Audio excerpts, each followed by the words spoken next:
and welcome to episode 72 and a half of the Thinking LSAT podcast in Los Angeles. I'm Nathan Fox, and with me is a correspondent of the show, Mike, who we mentioned on episode 66 because he had some, I guess it was a bit of a LSAT horror story with his insomnia issues. And now Mike is here to provide a little bit of an update, and I think it's good news. Mike, how you doing? I'm doing well. Thanks for having me. It's been a good week. Yeah, I guess you really did. Why don't you just walk the listeners through what happened? Sure. So I suppose I registered for the September exam immediately after my June catastrophe. Just to back up a little bit, what was the June catastrophe again? This was episode 66 Sure. if people want to hear Ben and I talk about it a lot. But yeah, go ahead. Of course. So the short version with the June test was I could not sleep the night before. I had been obsessing about the exam to that point for about 9 months. I'd been studying. And so I got very nervous come around 11:30 once I put my head down and just could not sleep and decided that the best way to fall asleep would be to take some NyQuil. Okay. Took a little bit extra NyQuil and then just ended up having a full-on panic attack, made it to the testing center and just sat down and knew it wasn't going to happen. And decided to give it my all, but by section 2, I just realized I couldn't perform. So I ended up canceling my score. It was somewhat of a waste of an attempt, but it gave me a glimpse into the test itself. So that was the horror story, which you and Ben talked about in episode 66. I mean, the first I knew of it was, I want to say I had been up late that night, as I sometimes do, and I started getting like frantic emails from you at like 1 a.m. on the morning of the test. And it's like, whoa, wait a minute. He shouldn't be up right now. What's going on? And I remember trying to get you to calm down and just, get some sleep, but I guess it did not work. And then you ended up having the very difficult day. Yeah, no, I definitely remember emailing you at like 3 or 4 in the morning or something along those lines. And I have like a vivid memory of Googling how to fall asleep when panicked or something like that, which was not fruitful, but I tried. Yeah. Step 1, I think, is like, don't Google things. Oh, well, yeah, I mean, WebMD and all that are just, you can't sleep? Well, you obviously have cancer. Right. So that incident definitely colored my LSAT trajectory for quite a while. Leading up to the exam, I had been taking like 2 or 3 practice tests a week and doing, tutoring with you as well as 7 Sage and all these other things. And then from there, I kind of took about a month and a half off up until pretty much episode 66 when I emailed you and Ben.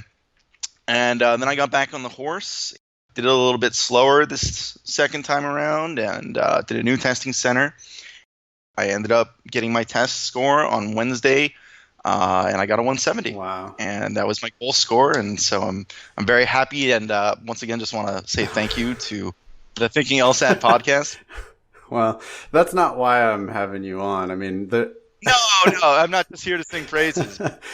When you emailed and you said that you had a 170, I was excited for you because I knew you could do it, and I'm just happy that it all worked out for you. But I thought that having you on the show for just a little brief update would maybe provide some sort of a positive counterpoint to all of the negativity that I'm constantly giving on the show. So sure. What do you think happened? Do you think there was something, because it doesn't have to be different. This is what it's like when you teach logic for a living, is that we're used to attributing causes to things all the time, right? Sure. That, you had a bad performance. Well, that had to be the NyQuil, or it had to be the something. And then, you had a good performance, so it had to be the something. I'm open to the possibility that it was nothing at all and that it was completely random and that it's just a good thing that you took the test multiple times. But I want to know if you think there was anything that you did differently this time around. Yeah, I mean, there were certain I guess it could be categorized into different levels. Study-wise, I took a different approach. I definitely spent more time doing the one section approach. So instead of taking full practice tests, I was doing one section at a time and then spending a lot of time reviewing my mistakes I like that. and the questions that I struggled with, which, yeah, that really, when I first was doing practice tests, I mean, as you mentioned in episode 66, I took something like almost 40 practice tests in total. To switch, from doing 2 or 3 full tests a week to a more abbreviated form where I'm doing a section and then spending an hour going over that section, even if I only got 2 or 3 wrong, but really delving into those harder questions. That really helped me. So study-wise, I think that was helpful. And I also did only, I think, between July, August, and September, I think I only finished 4 full tests, which is a much smaller number than 35. Yeah. So that, I think, was a different study strategy. One thing that was the same, kind of going back and forth with this, comparing and contrasting, is I accidentally did not listen to a piece of advice that you have said on the podcast a number of times. And for those who are still prepping or taking the December exam, I do want to reiterate that I think this piece of advice really should be followed, which is end on a good one. Because I actually I took prep test 55, which was maybe like the 37th test I've ever done, and I got my first 170, and I was ecstatic. But I kind of, like, in my mind, I had done those games before because I had, prior to the June exam, done every game from test 36 up, and then I took test 63 and got a 173 the week later, and that was a week and a half before the September exam, and that's where I should have probably stopped. But I really wanted to pull the lever one more time and see where the slot machine landed. Yeah. And so I actually took 78, which is the June 2016 exam, which is the one that I had taken the NyQuil and had my little catastrophe, and I got a 165. Oh, boy. And so, right, so that colored my well, maybe not my performance. I don't know if that affected it, but it definitely, going back to similarities with June, I actually definitely got really anxious the night before. No NyQuil this time, but I think I only got 3 or 4 hours of sleep for this exam. And one thing a mantra that I had taken from the episode 66 discussion was to just recognize that not everything is going to be perfect, and to just move forward and answer the question on the page. And so, yeah, when I couldn't sleep until 2 a.m, I was just like, well, you know what? I'm going to do fine. So I just closed my eyes and relaxed, and I got a few hours of sleep, and it turned out fine. It turned out for the best. Yeah. Yeah, so a couple of other things, I think. My first section on this exam was actually the experimental, and it was experimental games. And without going into too many details, I felt as though I bombed that 4th game. But I heeded one of the pieces of advice that both you and Ben talk about a lot, which is, again, don't let one performance on one section color the rest of your exam performance. And taking that piece of advice into the exam was very helpful, because the next section was logical reasoning, and totally killed it. So that was good. It was great. Yeah, so I'd say in general, one of the other things that I changed for this time around was, and then again, this came from episode 66, I stopped trying to make all these other requirements or necessary conditions for the exam for myself. So I stopped making it that if I didn't work out or I didn't eat well or what have you, that it was somehow going to affect my test day performance. And so I tried just reminding myself that all those external variables would have less of an impact, I should say, on my tests than just the regular performance that I put in each day when I was doing practice tests. Yeah, I mean, I would encourage everybody to think about diet and fitness and all that kind of stuff. But there's plenty of, fat guys that do well on the LSAT, yours truly being one of them. So, it's you can't let the perfect be the enemy of the good. And I really like that you ended up with a sort of a less is more kind of an approach. Talk a little bit more about that. I mean, you went from doing 30 tests or 35 tests plus all the logic games before your June exam. And then in between June and September, you only did like 4 tests. Yeah. So I definitely started focusing on quality over quantity. Now, that's not to say when I was doing the 35 tests, because that was over about 3 months, that I wasn't doing proper review, but it definitely, you feel burned out after you do a full practice test. And I mean, for myself at least, I know I was not doing the most comprehensive review when I would take a full test and then turn around, get a coffee, and then try and review all 4 sections of that practice test. So in studying for September, doing a section of logical reasoning and then having a second fresh copy of it and then just going through the ones that I either found confusing or got wrong and then trying to write out explanations. That was something I think when you had Graham on from LSAT Hack? Yep. That's right. Yeah. Graham Blake. Yep. Yeah. Graham Blake, he had talked about how writing out explanations for the questions helped him master the exam beyond his already high mastery of the exam. So doing that in my own way was very helpful. They probably weren't perfect explanations, but going through and saying, okay, A is wrong because, B is wrong because, C is correct because, and doing that for any question that I got wrong. So I would do a 35-minute timed section, but I might spend an hour reviewing it or an hour and a half sometimes. So that I think was very fruitful, and it meant that I wasn't as concerned with what the scaled score was. It was more, what's my raw score for this section? What were the issues that happened on this section?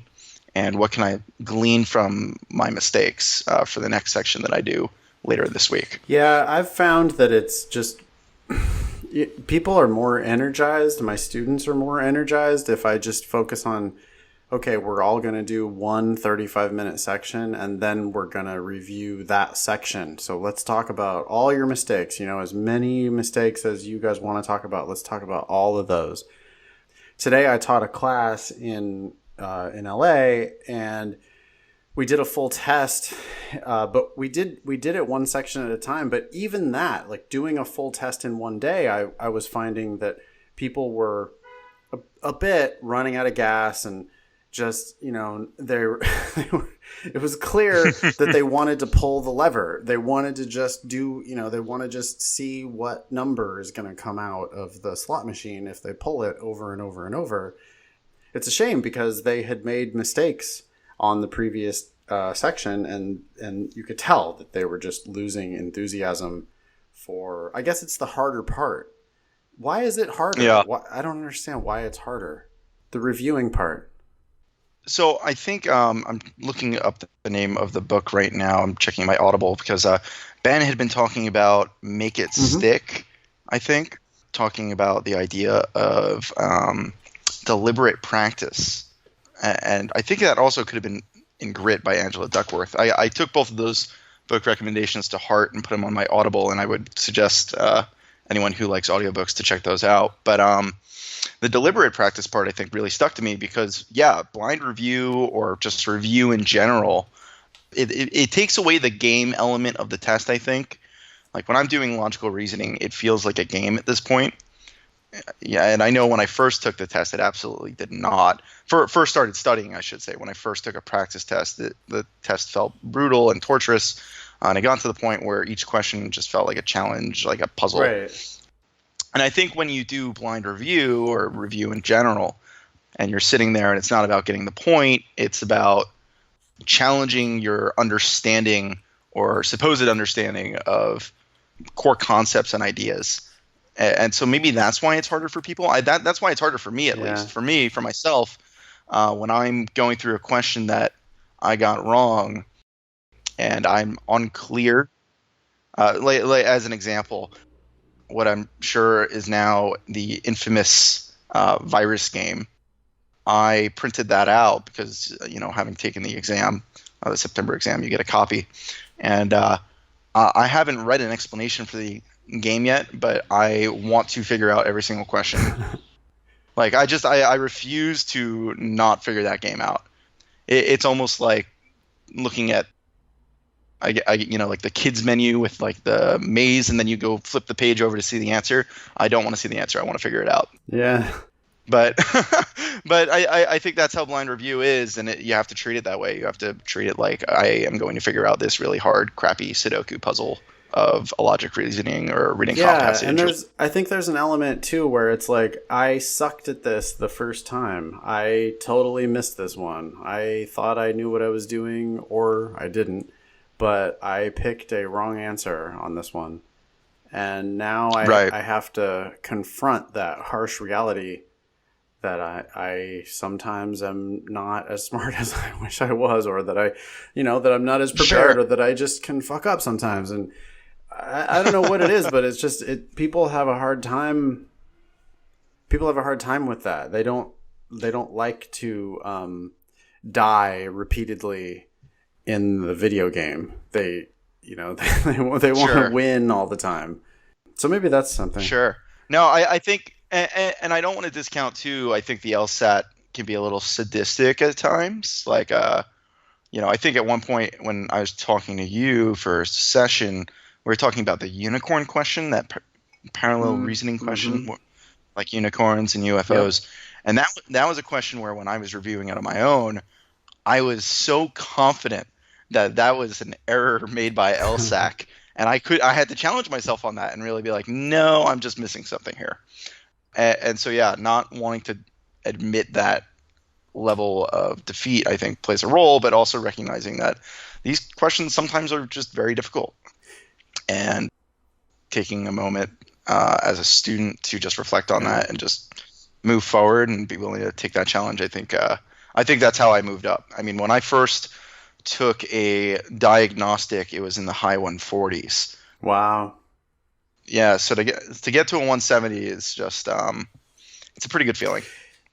That's a life changing amount of improvement. I mean, when people are scoring in the 140s, I would say if you're going to end up in the 140s, you probably shouldn't be going to law school. Not if you start in the Sure. 140s, but if you end up in the 140s, you should not be going to law school. And if you end up with a Hmm. 170, if law is the right career for you, then you absolutely should go to law school and can go to great schools with great scholarships. You are fortunate in your timing right now because you killed the September LSAT, which means you're still on target to apply early for 2017 admission. Is that your plan? That's the plan. I this week I'm gonna print my withdrawal from the December LSAT, which I was registered for. I registered just in Okay. case. Really quick, I do want to say, just because it came to mind, aside from registering early, because I did not register early enough for December. I registered right after I finished the September exam, and I ended up with the waiting list test center, which turned out to be, I think, Loyola, which is closer to downtown LA.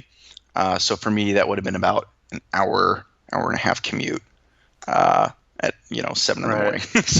So whereas my test center that I went to for September is literally 5 minutes from me. So anywho, that's just an aside for anyone listening to register early Yeah. for the first test date that you're looking to. As for plans, yeah, no, I am planning on enrolling in fall of 2017. So I've taken the last few days. I got my score Wednesday. Today is Saturday to celebrate responsibility. So Okay. I'm on a kind of cumulative hangover right now. But beyond that, I've already sent in my transcripts, and I've requested all my letters of recommendations from three different professors with whom I'm very close and very fortunate to have worked with. And I've started receiving fee waivers on Friday from a number of T14 schools, which was exciting to say the least. And then, yeah, now I'm just working on the personal statement and updating my resume and writing addenda for a couple things that might be necessary, and then sending off the application. How So many schools are you going to apply to? my plan is to pretty much blanket the T14, Yep. and then a couple of other schools that just fall outside that range, but have one or another factors that make them of interest to me. So UCLA, USC.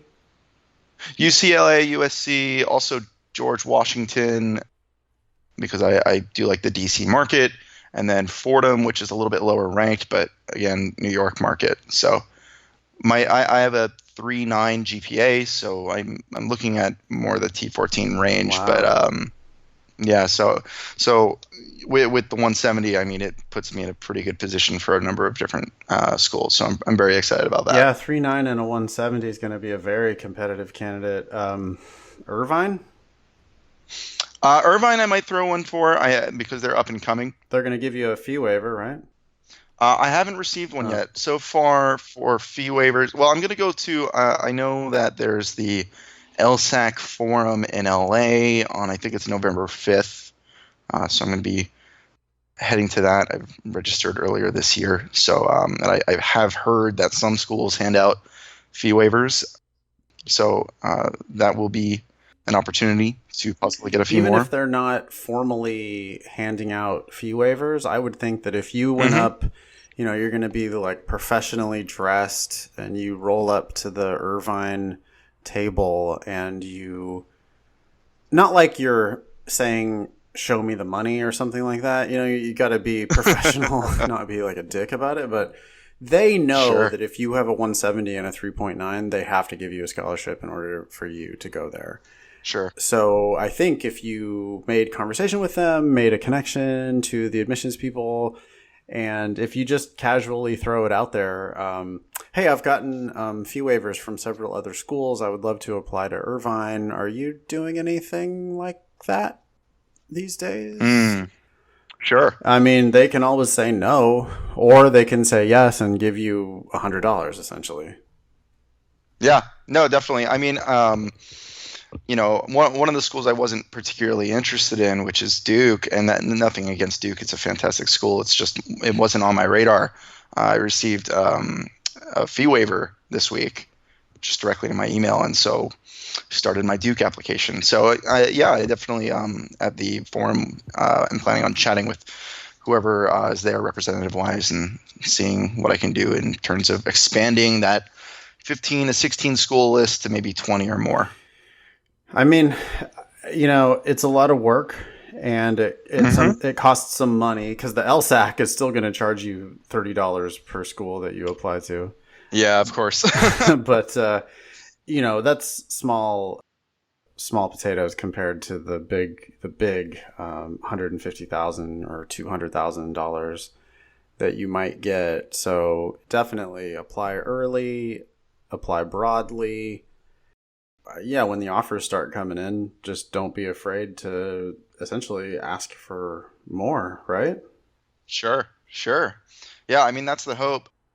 You know, I'm not quite certain at this point what my plans are for after law school. I've been leaning towards big law, going into the corporate market for a little while, but I also want to keep my options open.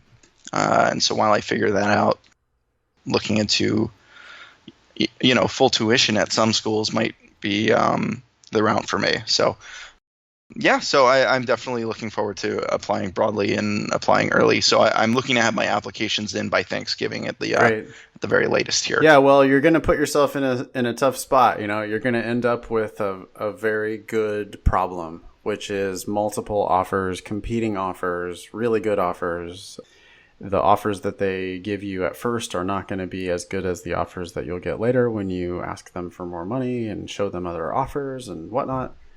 So those Sure. offers will get better and better, and then it'll just be a tougher and tougher decision. But I mean, in the end, no matter what you end up picking, it's going to work out really, really well for you.